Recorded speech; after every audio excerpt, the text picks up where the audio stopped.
원래 볼초는 노회의 한 목사님 도움을 받아가지고 제가 잘 했습니다.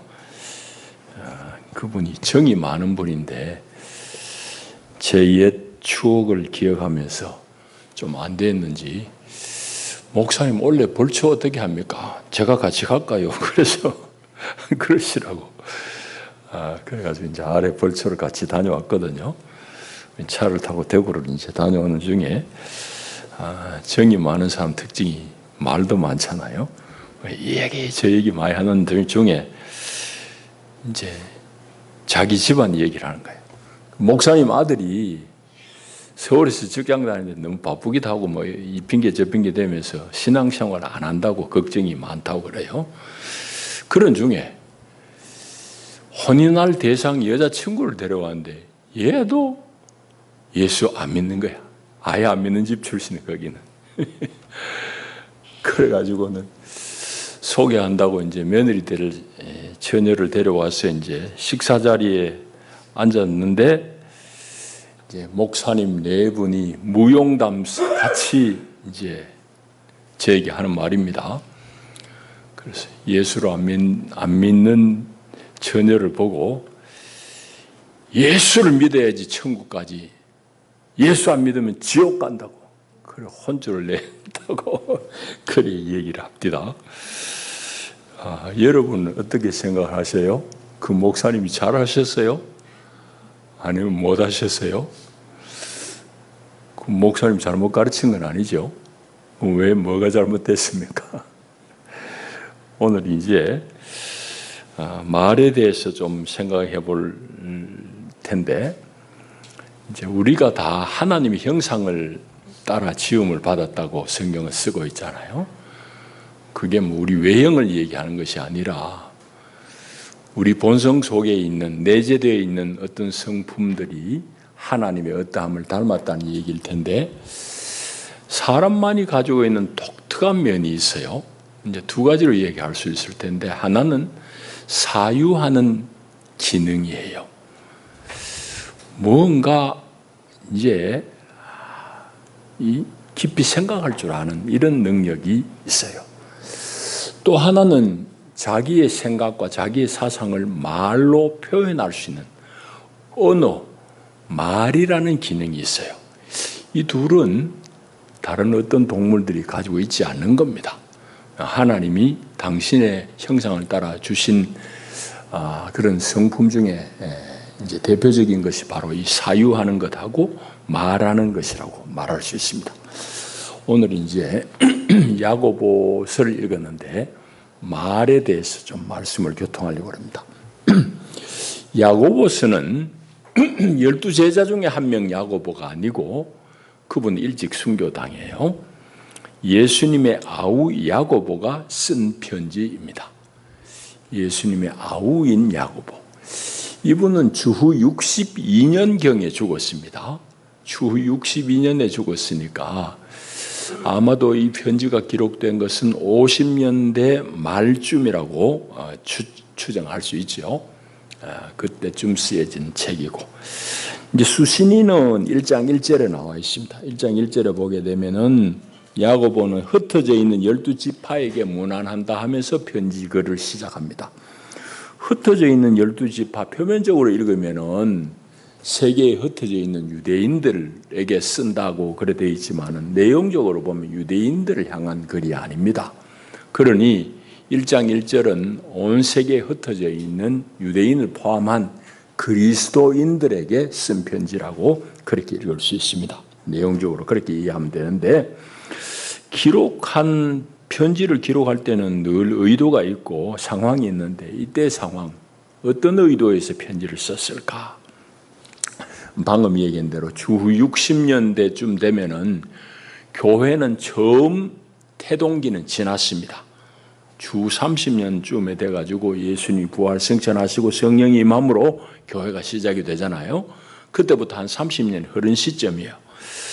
이제 그렇게 한 30년이 흐르면서 처음 성령이 교회에게 임하고 할 때는 교회가 막 뜨겁게 그렇게 시작을 했는데 한 30년이 흐르고 나서는 교회 안에 여러 가지 이제 현상들이 나타나면서 자연적 교인들은 질문하게 되는 겁니다. 무슨 질문인가 하면은 교회의 참된 모습이 무엇일까 하는 그런 질문을 하게 되겠죠. 오늘 야고보서는 교회의 참된 모습이 무엇일까 하는 질문에 답을 하는 그런 내용입니다. 전체적으로 보게 되면은. 그러니까 바울이 가르친 것은 오직 믿음으로 구원한다는 이신칭의를 가르쳤잖아요. 거기에 더해서 야고보서는 윤리적인 차원에서 그럼 우리 구원이 가져다주는 의미가 뭔가를 쓰고 있어요. 다시 얘기하자면은 여러분도 나도 다 질문하잖아요. 야고보서는 이 질문에 대한 답이에요. 무슨 질문?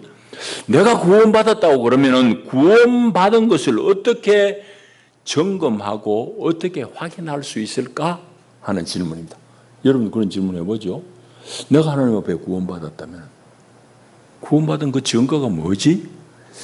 그런 질문들을 우리만 한 게 아니라 이제 1세기 말에 다다른 교회들이 다 했다 이 말입니다. 그 질문에 대한 답변의 하나가 바로 야고보서입니다.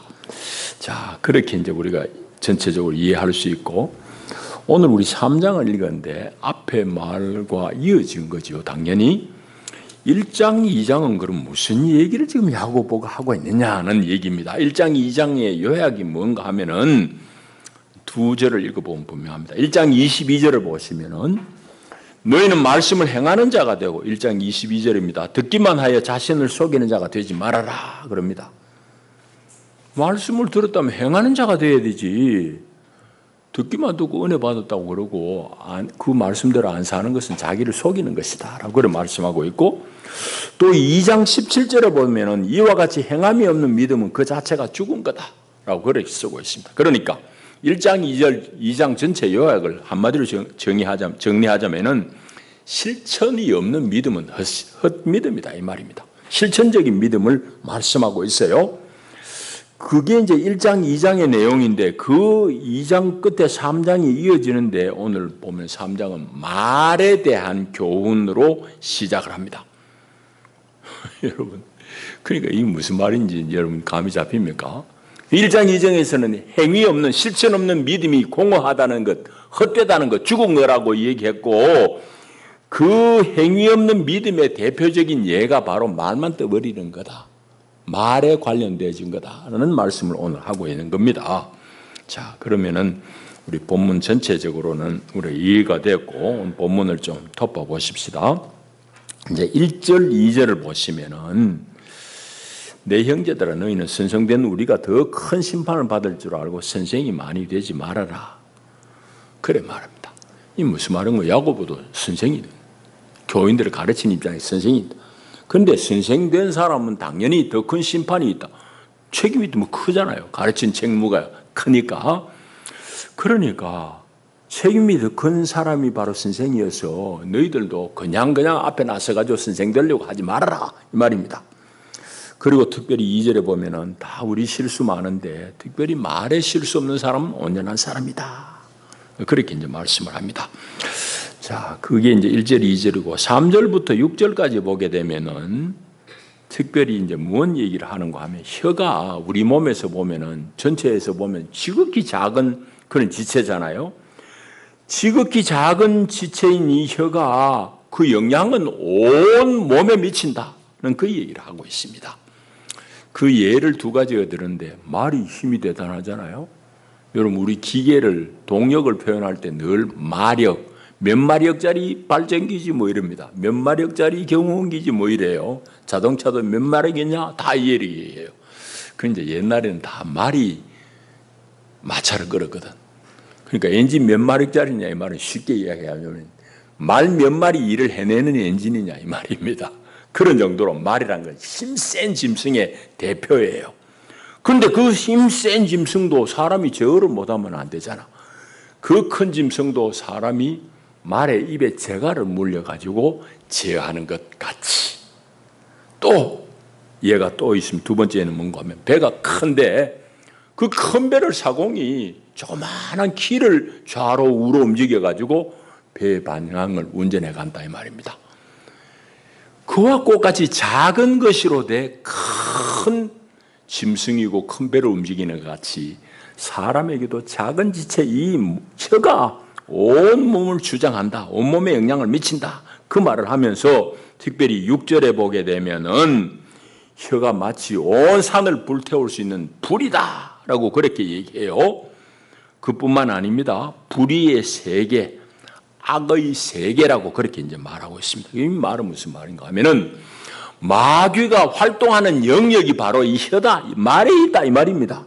그리고 그 혀가 그 다음에 보게 되면은 우리 지체 중에서 온몸을 더럽히는 것이 또 혀다라고 말합니다.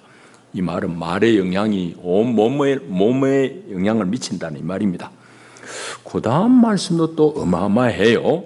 그게 뭐 한 시점만이 아니라 온 생애를 하여튼 좌우하는 것도 혀다 이 말입니다. 그래서 그걸 이제 6절 뒤에 보게 되면 삶의 수레바퀴를 불사른다 했습니다. 삶의 수레바퀴. 이 말은 우리 인생의 노정, 우리 인생이 길 가는 그 노정 전체를 불사르기도 하는 것, 태우기도 하는 것이 결국 혀다 이 말입니다. 그런데 그 혀가 지옥에서 그 불이 올라온다.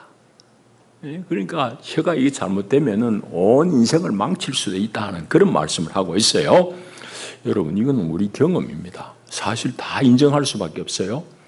여러분, 개인적으로도 갈등이 많이 생기고 문제가 있고 사회적으로도 교회 안에서도 그렇고 이런 것들이 사실은 거의 대부분의 경우는 다 말로부터 출발합니다. 말에서부터 시발이 돼요.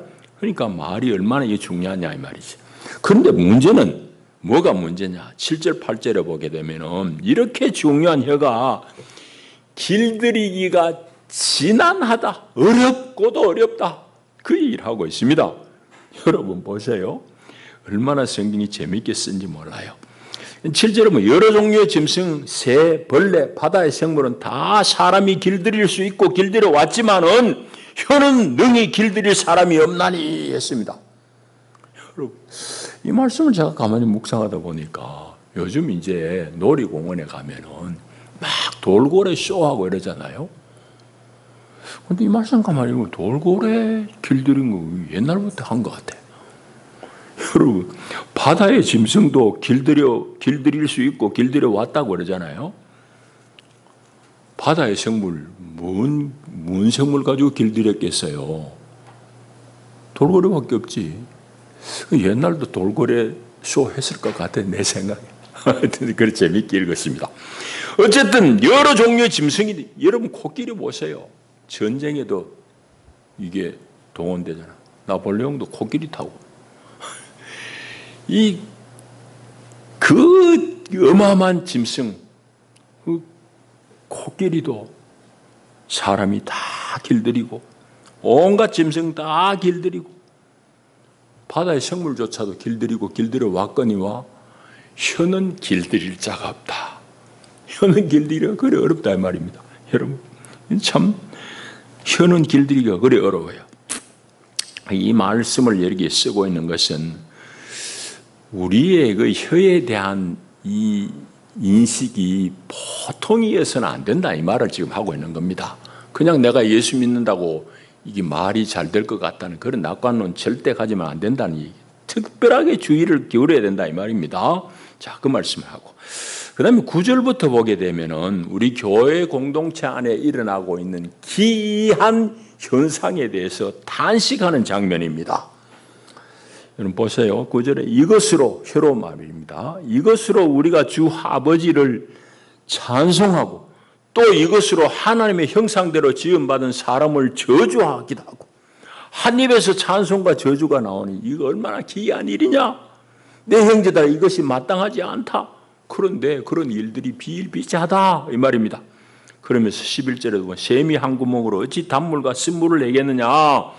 샘에서 짠물이 나면 못 먹는 거지. 근데 짠물 나는 샘에서 어떻게 단물, 먹을 수 있는 물이 나오겠느냐. 거꾸로 단물 내는 샘에서는 쓴물이 안 나오는 거죠. 샘은 한 가지 물만 내는데 사람은 이게 어떻게 교회 안에서 찬송도 했다가 형제를 저주하는 말도 했다 그래 하느냐. 기이한 일이다 이 말입니다. 단식하는 거예요. 자, 그러면서 12절의 말씀 뭔가 하면 이 사람의 말이란 결국 뭔가 하면 그 중심의 인격, 그 중심의 어떠함이 밖으로 표출되어 나오는 것이 말이다. 그 얘기를 12절에서 하고 있는 겁니다. 무화과 나무가 감람나무 열매를 맺겠느냐? 포도나무가 무화과를 맺겠느냐? 당연히 안 되듯이 사람 속에 있는 것이 어떠한 것이 밖으로 말로 나온다 하면서 뒤에 18절까지 안 읽었는데 핵심은 여러분들이 지혜 있다고 그냥 나대지 말고 그 지혜가 정말 위로 하나님으로부터 임했는지 잘 살펴봐라 이 얘기입니다. 하나님이 주시는 신령한 지혜가 있는 사람 말도 지혜롭게 나온다는 얘기를 끝에까지 하고 있는 겁니다. 예수님도 복음서에 여러 번 말씀하셨어요. 특별히 거짓 선지자들을 주의하라고 할 때 예수님께서 하신 말씀이 있어요.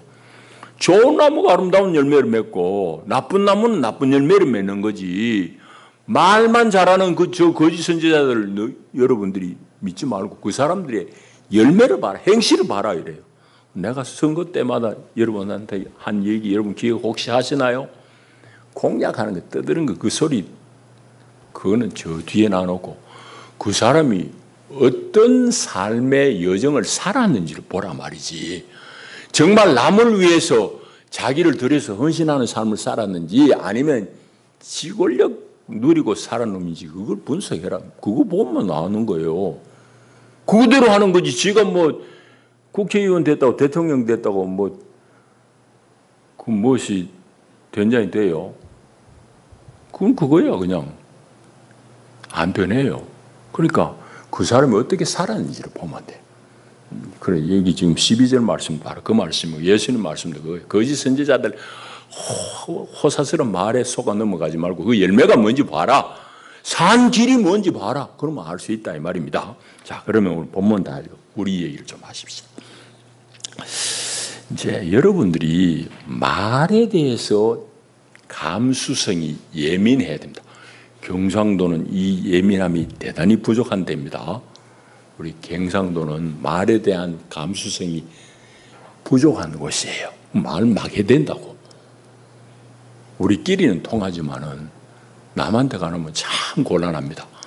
말에 대한 감수성을 더 키워야 돼요. 말에 대해서 별로 중요함을 모르는 사회는 미개한 사회입니다. 여러분, 제 어릴 때만 몇십 년 전만 해도 말로 막 욕하고 이거 말로 상대방을 모욕 주고 뭐 그거는 범죄가 안 돼요. 하도 그냥 못 살 때니까 두들겨 패가지고 그냥 상해를 입히고 피를 흘려야지 이게 범죄가 되는 거지. 말로 모욕하고 이런 거는 옛날에는 뭐 범죄 취급도 안 했어요. 살기 바쁠 때. 그건 다 우리 옛날 얘기예요. 지금은 말 잘못하면 잡혀 들어갑니다. 말 잘못 상대방을 모욕 줘도 잡혀가요. 그러니까 여러분 폭력이라는 게 꼭 때리가 피 흘리는 게 폭력인 거로 생각하면 안 돼요. 말로 하는 폭력이 대단히 많습니다. 그리고 사실은 폭력의 시발은 다 말로부터 시작이 돼요. 그걸 잘 알아야 됩니다. 오늘 본문은 이제 그걸 얘기하고 있거든요. 이제 구약의 예언자들이 요즘 새벽에 이제 쭉 예시계를 읽고 있습니다만은 구약의 예언자가 이스라엘을 끊임없이 지적하는 고발하는 이스라엘 핵심적인 범죄가 뭔지 아셔요? 뿌리가 하나에서 출발합니다. 그 뿌리는 뭔가 하면은 교만입니다. 교만은 뭔가 하면은 마음에 하나님 없다고 생각하고 사는 거예요. 그 시편에 보면은 어리석은 자는 그 마음에 이르기를 하나님이 없다 하도다. 어리석고 악한 사람은 뭐냐? 마음에 하나님 없다고 생각하고 사는 놈이다 이 말이지. 이스라엘 사람들이 대놓고 하나님 없다고 그러면 그놈 죽어요. 돌 맞아 죽는다니까. 하나님을 능멸하면 그건 돌로 쳐 죽이라고 그랬으니까 대놓고 하나님 없다는 안 하지만 어리석은 사람은 악한 사람은 마음으로 하나님 없다고 지 마음대로 사는 거야. 그게 교만이라고 표현할 수 있거든요. 이 교만에서부터 이제 여러 가지 열매를 맺는데 구약의 예언자들이 지적하는 핵심적인 두 가지 현상, 첫째는 뭡니까? 하나는 우상 숭배예요. 그 사람들이 계속 섬겼던 우상은 바알 아세라입니다. 그건 부부신이에요. 바알하고 아세라 섬기는 거야. 우상 숭배. 또 한 가지는 뭐죠? 이 사람들이 교만에 하나님 없이 사니까 힘 있는 놈, 지 힘 가지고 힘 없는 사람 두들겨 패. 그건 두들겨 패는 게 뭐 법으로도 두들겨 패고 주먹으로 두들겨 패고 아니면은 협박도 하고 이렇게 해가지고 악한 자를 억압하여요. 그걸 성경은 포악 혹은 포악 혹은 폭력으로 번역합니다만 다 같은 단어예요. violence입니다. 폭력이에요, 폭력. 법으로 폭행을 할 수도 있고 우리 보듯이 그 다음에 말로 폭행할 수도 있고 아니면 주먹으로 매로 폭행을 해가지고 그럼 뭐하냐? 지 주머니 돈 채우려고 그러는 거야. 힘없는 사람 거 뺏드는 거야. 그래서 너희 땅에 무지한 자의 피가 가득하도다 그러잖아요. 예언자가 계속 그거 부르짖는 거야. 너희들이 하나님이 섬기지 말아야 하는 우상을 섬기고 너희 땅에 억울한 자의 피가 가득하도다. 그걸 자꾸 지적하거든. 그런데 피 흘리든지 우상을 섬기든지 그 바탕에는 한 가지 동기로 그 짓을 합니다. 무슨 동기지요? 한 가지. 지 잘되고자 하는 탐심 때문입니다. 우상 숭배 왜 바알을 섬겨요? 바알 섬기면 부자 된다는 그 교리에 속아가지고 거기로 자꾸 쫓아가. 성전 안에 예배하고는 뭔가 섭섭해가지고 산당에 가가지고 또 바알을 하면 숭배하고 와야 돼. 왜? 바알이 부자되게 만든다는 교리를 자꾸 퍼뜨리거든. 억울한 사람 자꾸 짓누르고 폭행하는 것도 왜냐? 지 주머니 배채우려고. 힘 있는 놈 힘 가지고 법 가진 놈 법기술자는 법기술 가지고 약한 놈 두들겨 패가지고 지 권력을 채우고 지 부자돼 지 배 채우려고 하는 짓이다 이 말이에요. 그래서 예언자가 계속해서 그걸 꾸짖는 거예요. 여러분 그런데 이런 폭력, 일상의 폭력이 다 말에서 출발해요. 이걸 잘 여러분 유념해야 돼요. 그래서 지금 야고보가 행함이 없는 믿음을 꾸짖으면서 곧장 이어서 하는 말이 말 좋으신 말에 대해서 얘기하는 이유가 거기에 있다고요. 여러분 보세요. 저도 자유롭지 못합니다. 여러분 대부분 다 그럴 겁니다. 우리 애 다 키웠고 뭐 지금도 키우고 있지만은 자녀들이 제일 상처받는 거는 부모한테서 상처를 받아요. 안 받으면 좋겠지만 그래 한다니까. 그럼 부모는 왜 자식에게 자꾸 상처를 입힐까? 폭력을 행사할까? 그 폭력은 마찬가지입니다. 꼭 막 매로 피나도록 때리는 게 폭력이 아니에요. 말로 폭행을 한다니까. 왜 그러면 부모가 자식을 향해서 그렇게 폭력을 행사하느냐? 말을 함부로 하느냐? 그리고 한 가지입니다. 이스라엘이 범죄한 한 가지 이유 뭐지요? 지배 채우려고. 탐욕 때문에. 그 탐심이 곧 우상숭배라고 그러잖아요. 이유가 바로 그렇게 말하는 이유가 거기 있다고. 탐심 때문에 우상도 섬기고 탐심 때문에 남을 억압하기도 하고 다 그 탐심에서 나온 거라. 자식을 향해서도 폭행하는 거 말로 폭력을 행사하는 것도 마찬가지예요. 부모의 요구는 이만큼인데 자식은 그거 못 따라와. 아니 때 되면 따라오기도 하고 못 따라오도록 지원받은 자도 있어요. 달란트가 다 다른데 근데 부모의 관점에서 눈높이에서 자꾸 자식을 매몰차게 멸시를 하네. 자식아 내가 네 어떻게 공부시키는데 니는 그거밖에 못 되느냐 뭐 이래 하니까 애가 죽는 거지. 어릴 때는 죽지만 그거 크면은 그거 다 부모한테 저항해요. 그 이와 같이 우리가 어리석은 짓을 하고 있다니까. 했고요. 우리 회개해야 돼요. 다 탐심으로도 치고. 가정에서 그럼 교회는 못하는, 교회도 마찬가지예요. 목사. 여러분들은 어떻게 생각할지 몰라도 저는 여러분들을 어떻게 양육하느냐 하면은 강제로 안 하려고 그래요. 왜? 강제는 결국 폭력이거든. 나도 평신도 생활 오래 해봤는데 아니 직장 생활 빠지기고 주일날 왔는데 여와가지고 막 잘못하면 그냥 하나님 벌 준다 이러면 그거 뭔 맛으로 교회 오겠냐고. 말씀대로 가르쳐야지. 이 강제하는 것은 뭔가 성과는 내지만 그건 사람 죽이는 거야. 교회든 마찬가지야. 내가 막 이만큼 기준을 정해놓고 교인들 못 따라온다 막 강요하고 막 윽박지르면 이만큼 따라온 흉내 내겠지. 그런데 그게 다 사상 누각이야. 모래 위에 집 짓는 거지. 허물어진다. 무슨 계기가 되면은 여러분이 자발적으로 깨우치고 이거 맞아 동의하고 기꺼운 마음으로 해야지. 그 교회죠. 부서도 다 마찬가지. 찬양되든지 뭐 남성교회 여성교회든 다 마찬가지예요. 그래서 교회는 우리가 서로 격려하고 자원하는 마음으로 하는 그런 공동체가 되어야 됩니다. 자, 그래서 결국은 이제 그게 나쁜 탐심일 수도 있지만 우리가 뭐 하나님 앞에 다 내가 이만큼 충성해야지 하는 이게 너무 과하다 보니까 자꾸 상대방을 윽박지르게 되고 그렇게 실수가 나오게 됩니다. 자, 그런 말씀으로 잘 얻어야 되고, 두 번째, 이게 이제 또 우리 인간의 잘못인데, 잘못된 말은 행동의 잘못으로, 행동의 오류로 이어지는 경우가 대단히 많습니다.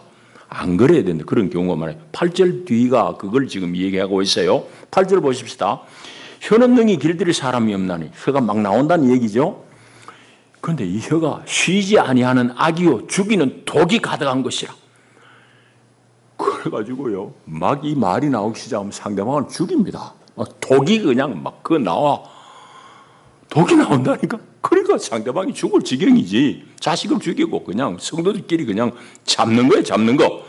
그런데 문제는 여러분 보세요. 이것도 다 우리 경험이지만은, 예를 들어서 어떤 대화를 하다 상대방을 무시하는 말을 했다. 내가 말하다가 얼떨결에라도 별로 계산 아닌데 무시하는 말이 툭 튀어나와서, 그러면은 안에 인격이 제대로 갖춰진 사람 같으면은 얼른 내가 말이 좀 급하게 하다 보니 잘못했네요. 마음 상했지요. 용서해 주세요. 그럼 끝나. 그런데 사람들은 그게 잘 안 돼. 어쩌냐? 말이 실수가 나갔지. 무시했지. 지 말을 주워 담기 싫어서 무시하는 행동으로 발전합니다. 요거 이해돼요? 그래가지고 이제 말이 자꾸 싸움이 되는 겁니다. 갈등이 되는 겁니다. 말이 갈등을 유발하는 말이 나도 모르게 나올 수 있어. 얼른 용서를 빌면 돼요. 잘 안 돼. 나도 마찬가지고 여러분도 마찬가지예요. 여기에 하나님의 은혜가 임해야 된다고. 지혜로운 사람은, 신앙인은 늘 자신의 말이 잘못됐다 싶으면 얼른 상대방 용서를 구하고 그래야 돼요. 자, 그런 말씀이 18절까지 쭉 이어집니다. 그래서 지혜롭다고 그러지만은 막 욕심이 많아가지고 남을 질투하고 시기하고 하는 거는 마귀적인 그런 지혜다고 뒤에 쓰고 있어요. 하나님이 주신 지혜는 그거 아니에요. 평화로운, 평화를 일구는 그런 지혜다라고 말씀하고 있습니다. 끝까지는 안 읽어졌는데 나중에 읽어보셔요. 자, 또 한 가지 우리 얘기를 해야 됩니다. 그리스도인이라고 그러면 마땅히 자신의 신앙 인격과 삶을 늘 반추하면서 성찰을 할 수 있어야 됩니다. 내 신앙 인격이 참 그리스도의 그것과 흡사해 가는지 아니면 더 엉터리인지, 내 말이, 내 일상의 삶이 그리스도인의 삶에 합당한 것인지 늘 자신을 되돌아봐야 돼요. 여러분, 인격이라는 건 속 사람의 어떠함이잖아요. 속 사람의 됨됨이지. 삶이란 건 뭡니까? 그 인격이 드러나는 바깥의 모습이, 그게 삶이지. 그래서 우리의 말은 우리 안에 늘 주님이 충만해 있다고 그러면은 우리가 하나님을 향해서 감사하고 찬미하는 말로 나타나죠. 그리고 그 말은 또 이웃을 향해서, 형제 자매를 향해서는 사랑하는 말로, 격려하는 말로, 살리는 말로 나타나야 됩니다. 그게 이제 우리의 인격과 삶이에요. 자, 그런데 우리 인격과 삶을 연결하는 그 관문에 뭐가 있는가 하면 바로 말이 있습니다. 말. 여러분, 요 안에서 우리가 다 이제 하나님 예배하고, 예배만 내하고 살 수는 없잖아요. 밖에 나가야 되잖아. 나가면 문 열고 나가지요. 문 열 때 지금 나무 짝 들었다 뗐다 이래요. 문을 휙 밀고 나가잖아. 조그만한 저 힌지라고 그래요. 영어로 힌지, 돌적이 그래요. 우리 말로는. 돌적이가 있어가지고 큰 문을 열고 나가고 그래요. 혀가 마찬가지요. 돌적이와 같아. 조그마한 거지만은 내 속의 인격이 바깥의 삶으로 표현되는 것이 바로 이 돌적이와 같은 혀입니다. 그러니까 우리가 얼마나 이 혀가 하나님 주신 보물인지 몰라요. 이 보물을 그런데 우리 잘못 사용하고 있다고. 왜 잘못 사용할까요? 네? 잘못 사용하고 있는 핵심이 뭐죠? 자기 기준, 자기 욕심. 그게 나쁠 수도 있고 나쁜 욕심일 수도 있고 좋은 욕심일 수도 있는데 이 욕심과 우리 사명은 종이 한 장 차이예요. 그런데 막 내가 이제 조급하면은 내 세운 기준대로 내가 세운 목표대로 빨리 해야 된다 싶으니까 막 마누라 못하면 혼내는 거지. 자식 못하면 혼내는 이 자식이 니 그래 할래? 아버지는 이 고생하는 왜 이래 되는 거야? 그런다고 그 자식이 따라오냐? 택도 없는 얘기다. 그래 따라오면 쉽지. 기계가 아니에요. 사람은 다 상대방에게 동의를 구하고 협조 얻어가지고 되어가는 거예요. 자식 관계도 마찬가지예요. 우리가 부자 간의 관계가 왜 깨지느냐? 결국은 그거예요. 핵심이. 교인들 관계 왜 깨지냐? 결국 그거예요. 그러니까 여러분들이 선한 욕망이라 하더라도 이것이 내 욕심이 아닌지 늘 점검해야 됩니다. 그래서 조금 천천히 가더라도 고르게 상대방 다 이해하는 가운데 우리가 갈 수 있도록 그렇게 해야지 건강한 교회가 됩니다. 자, 이제 말씀을 맺겠습니다. 야고보서가 기록된 시기는 말씀했습니다. 교회가 이제 한 세대 다 지나가고 할 무렵에 야고보가 구원 얻은 증거가 뭐냐 는 것을 얘기하고 있어요. 그래서 야고보가 2절에 보면은 행동에 실수가 없는 사람을 지목하지 않고 말에 실수가 없는 사람이 곧 온전한 사람이라고 한 이유가 이제 여러분들 이해돼요? 그리고 1장, 2장 실천 없는 믿음은 헛거다 얘기하고 3장의 말에 대해서 쓴 이유가 이제 여러분 이해됩니까? 이 말이라는 것이 우리 모든 행위에 처음 개봉되는 돌적이와 같은 역할을 하기 때문이에요. 그러니까 얼마나 귀한지 모릅니다. 더군다나 교회란 것은 구조적으로, 현상적으로 말이 중심인 집단입니다. 여러분 공사판에 가면 그건 땀 흘리고 노동하는 게 중심이에요. 교회에서 누가 여러분들 보고 땀내라고 그럽니까? 노동해라고 그럽니까? 뭐 특별히 할 때는 하지만은 우리 대부분은 다 말로 돌아가는 게 교회야. 현실적으로. 설교도 말. 여러분이 교육받고 교육하는 것도 말. 뭐 이거 다 말이잖아. 그래서 교회란 것은 늘 말이 중심인데 말의 중요성이 큰 집단일수록 말의 위험성도 당연히 더 중요하고 큰 거지. 말하나 말하는지. 그래서 여러분 말이란 것은 처음에 제가 말씀하셨듯이 하나님께서 사람을 당신의 형상을 쫓아 지었다고 그러는데 그 형상 중에 대표적인 게 말할 수 있는 기능이에요. 짐승이 말합니까? 사유하고 말하는 건 사람만이 할 수 있는 거예요. 하나님이 주신 귀한 능력이라. 이 능력을 우리가 허투루 쓰면 안 돼. 잘못 쓰면 이게 사람 잡는 데 쓰는 거야. 여기 있는 대로 독을 뱉어내는 데 써요. 아니에요. 우리는 이 말의 능력을 사람을 살리는 창조의 능력에 쓰임 받아야 돼요. 잘못 쓰이면 이건 파괴하는 괴력을 발휘한다고. 다 말이 하는 거예요.